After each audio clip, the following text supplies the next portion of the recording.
Hello दोस्तों, welcome to ICM channel. आज हम लोग यहाँ पे डिस्कस करने वाले हैं एक इंपॉर्टेंट न्यूज़ और दो स्टॉक के बारे में। तो आप इस वीडियो को जरूर से अंत तक देखना।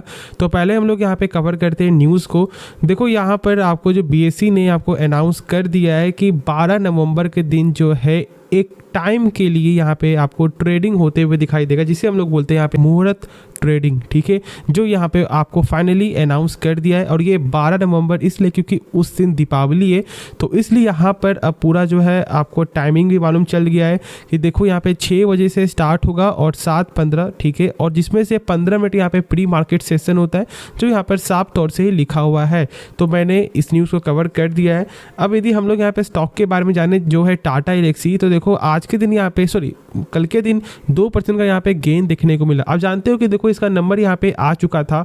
जो नंबर यदि हम लोग एक बार आपको गौर करें तो क्या देखने को मिला कि जो ईयर पे 763 करोड़ से बढ़कर 882 करोड़ गया। एक गजब का जंप देखने को मिला सेल्स में। और प्रॉफिट भी अच्छा जंप दिखाई दे रहा है, 174 करोड़ से 200 करोड़। मतलब यहाँ पे जो रिजल्ट था वो यहाँ पे अच्छा आते हुए दिखाई दिया, लेकिन मार्केट ने एक्सेप्ट मतलब उस तरह से नहीं किया। और जानते हो कि बीच में जो प्रेशर के कारण भी स्टॉक में अच्छा खासा यहाँ पे करेक्ट भी हुआ है। अब यदि हम लोग यहाँ पे डाटा पे एक बार फोकस करें तो देखो जो यहाँ पे प्रमोटर स्टेक है वो यहाँ पे फ्लैट ही देखने को मिल रहा है, लेकिन यहाँ पे फॉरेन वाले का स्टेक कुछ यहाँ पे कम देखने को मिल रहा है, लेकिन डोमेस्टिक वाले यहाँ पे स्टेक को बाई कर रहे हैं। और साथ साथ यहाँ पे इस बार जो है पब्लिक स्टेक भी थोड़ा सा कम होते हुए दिखाई दे रहा है, लेकिन यहाँ पे डोमेस्टिक वाले ने पूरा स्टेक बढ़ाकर एक तरह से कंट्रोल यहाँ पे कर दिया है। तो कोई दिक्कत वाली बात नहीं, यहाँ पे आपको नंबर प्लस आपको जो शेयर होल्डिंग पैटर्न सारा कुछ ही अच्छा दिखाई दे रहा है। बहुत से लोग ये जानना चाह रहे हैं कि सर टाटा एल्क्सी कब तक ऊपर जाएगा। देखो ये तो कोई नहीं जानता कि कब तक ऊपर जाएगा, लेकिन जब कोई कंपनी का फंडामेंटल जब स्ट्रांग होता है और जब वो अपने पेयर्स के मामले में सबसे टॉप में खड़ा होता है ना, तो अब एक चीज़ को जरूर से समझ लेना कि भाई आपने जो कंपनी में पैसा लगाया है वो कंपनी खराब नहीं है, बस थोड़ा सा टाइम लग सकता है। ये टाइम कितना लगे ये तो कोई नहीं बता सकता है ना, लेकिन यदि अच्छी कंपनी होगी तो लॉस तो आपका नहीं होगा मेरे हिसाब से। और ज़रूर से आप यहाँ पे होल्ड करो, क्योंकि देखो मैंने इसके बारे में आपको फंडामेंटल वाले वीडियो में पूरा बताया हुआ है कि कंपनी का कैसा फंडामेंटल है, सारा कुछ ही यहाँ पे सही है। आप कुछ भी देख लो, डेप्ट यहाँ पे ना के बराबर है, 0.11 देखने को मिलता है। इंटरेस्ट कवरेज रेशियो भी यहाँ पे देखोगे तो 55.7 टाइम्स है। मतलब कि यदि कंपनी यहाँ पे आपको जो है 100 रुपये भी कर्ज ले रहा है तो उसके बदले कंपनी का प्रॉफिट यहाँ पे हो रहा है 55 गुना ज़्यादा, मतलब ऑलमोस्ट 5500 रुपया, जो गजब का नंबर है। मतलब इससे ये मालूम चलता है कि कंपनी जब मन तब चाहेगी तो वो डेप्टर का पैसा यहाँ पे चुका सकता है, क्योंकि उनका प्रॉफिट ही इतना ज़्यादा हो रहा है कर्ज के हिसाब से। यदि आप गौर करोगे, देखो डेप्ट टू इक्विटी चेक करने के बाद जरूर से इंटरेस्ट कवरेज रेशियो भी एक बार चेकआउट करना। ये एक तरह का 2 स्टेप होता है। देखो एक स्टेप से पूरा यहाँ पे कंफर्म मालूम नहीं चलेगा कि कंपनी का डेप्ट यहाँ पे कम है या फिर नहीं है, क्या यहाँ पे नंबर है, लेकिन यदि अब ये देख लेते हो ना तो भाई आप सिक्योर हो जाते हो और बोल सकते हो कि हाँ भाई कंपनी ऑलमोस्ट यहाँ पे डेप्ट फ्री, क्योंकि कंपनी के पास इतना पैसा है, इतना प्रॉफिट यहाँ पे हो रहा है। और इसके बाद एक और चीज़ जो सबसे खास बात है वो यहाँ पे कंपनी का कैश साइकिल, मतलब सोच सकते हो कि -88 डेज है। मतलब कि जो भी मतलब जहाँ से कंपनी कुछ भी खरीद रही है, जहाँ पे कंपनी अपना जो आपको सामान बेच रही है, वो पैसा आने और जाने में जो टाइम है ना वो माइनस में, मतलब कि भाई यहाँ पे एडवांस पेमेंट में ही सारा कुछ काम हो जाता है। देखो ये जो कैश साइकिल जो डेज है आपको हमेशा चेकआउट करना है अपने पेयर्स के मामले से। मतलब ऐसा नहीं करना है कि भाई मतलब टाटा एल्क्सी से कंपेयर कर रहे हो कोई स्टॉक से, ऐसा बिल्कुल सही नंबर देखने को नहीं मिलेगा। अब यदि हम लोग यहाँ पे पेयर्स का देखें तो यदि हम लोग यहाँ पे देखते हैं आपको केपिट का, चलो तो केपिट का यहाँ पे क्या दिखाई देता है भाई, 64 दिन का यहाँ पे कैश साइकिल है। मतलब 64 दिन तक यहाँ पे समय लग जाता है उनके पास पैसा पहुँचने में, मतलब कंपनी के पास पहुँचने में।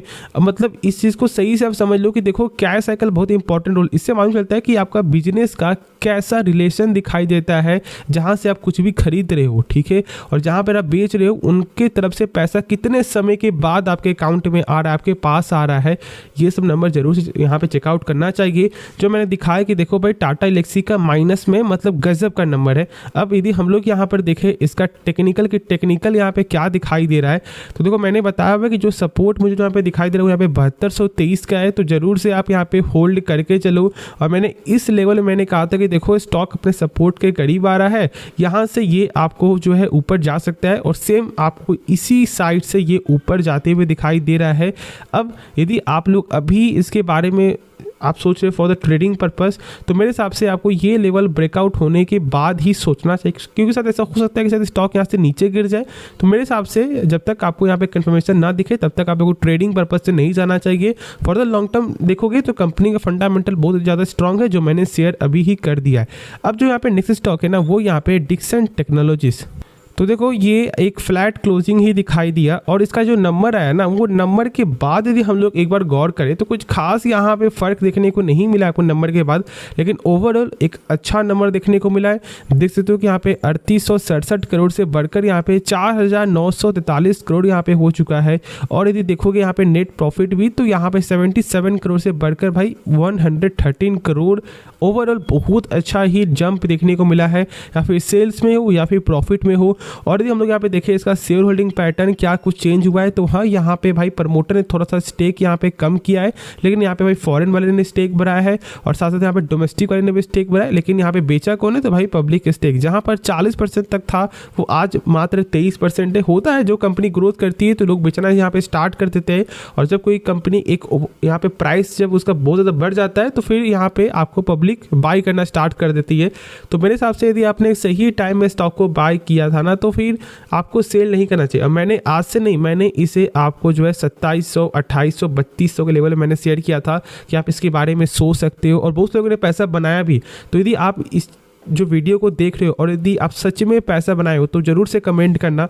अब यदि हम लोग यहाँ पे जो डिस्कस करें कुछ बेसिक फंडामेंटल का इसका, तो सारा कुछ ऐसे तो मैंने बताया हुआ है, क्योंकि मैंने इसके बारे में फंडामेंटल वाला वीडियो बनाया हुआ है, तो एक बार ज़रूर से आप चेकआउट करना प्लेलिस्ट, यदि इसके बारे में आप सही से पूरा जानना चाहते हो।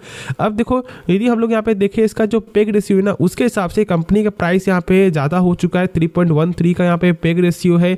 और ये देखो कुछ फंडामेंटल, तो यहाँ पे 24% का ROC है, सही है, मतलब कि कंपनी जो भी पैसा अपने ऊपर लगा रहा है वो पैसा 24% से यहाँ पे ग्रोथ कर रहा है। अब यदि हम लोग यहाँ पे टेक्निकल इसका जाने, तो देखो टेक्निकल में सबसे इंपॉर्टेंट क्या होता है, सपोर्ट, और इसका आपको रेजिस्टेंस लेवल क्या है, और कुछ बैकअप का यहाँ पे प्लान। एक चीज़ यदि आप गौर करोगे, स्टॉक देखो ये हाई लो, स्टॉक फिर हाई, मतलब यहाँ पे एक आपको हाई को ब्रेक करते हुए दिखता है, और ये टेक्निकल भाषा में सबसे अच्छा साइन है फॉर द बुलिश। अब देखो यहाँ पे क्या होना चाहिए और क्या नहीं होना चाहिए। यदि यहाँ पे फिर से यदि स्टॉक आपको ये लेवल को, जो यहाँ पे मैंने आपको ट्रेंड लाइन का एक आपको जो रेजिस्टेंस लेवल बताया हुआ था, यदि ये ब्रेकआउट कर देता है, मतलब एक गुड साइन है, कहीं ना कहीं स्टॉक का लेवल यहाँ पे थोड़ा सा और ज़्यादा बढ़ सकता है। और जो ये जो लेवल जो मैंने बताया, ये देखो ये इसका पिछला जो हाई का एक सपोर्ट बन रहा है मेरे हिसाब से। तो यदि ये सपोर्ट यदि ब्रेकडाउन कर जाता है, तो जो स्टॉक का लेवल है वो यहाँ पे आपको 5080 तक भी देखने को मिल सकता है। तो क्या करना चाहिए, तो मेरे हिसाब से आपको ब्रेकआउट होने का थोड़ा सा वेट करना चाहिए, मतलब ऊपर के लेवल पे थोड़ा सा ब्रेकआउट यहाँ पे होने दो, उसके बाद ही सोचना, क्योंकि अभी तक यहाँ पे कंफर्मेशन दिखाई नहीं दे रहा है। तो मेरे हिसाब से फॉर द ट्रेडिंग पर्पस यदि आप जा रहे हो 7 दिन के लिए, 2 से 3 दिन के लिए, तो वेट करना चाहिए। बाकी से लॉन्ग टर्म के लिए कंपनी जेन्युइन यहाँ पे अच्छी है, लेकिन टाइम देना पड़ेगा। ऐसा नहीं होता कि भाई कोई स्टॉक एक तरफा ऊपर जाता है, ऐसा हो सकता है कि ये थोड़ा करेक्ट होकर यहाँ पे थोड़ा नीचे गिर जाए, तो उसके लिए भी आपको थोड़ा सा पेशेंस रखना पड़ेगा। पेशेंस नहीं है तो फिर मेरे हिसाब से अभी आपको वेट करना चाहिए। तो होप आपको ये वीडियो पसंद आया होगा, तो आप इस वीडियो को लाइक कर सकते हो, इस चैनल को आप लोग सब्सक्राइब कर सकते हो। तो मिलते हैं नेक्स्ट वीडियो में, तो तब तक के लिए धन्यवाद।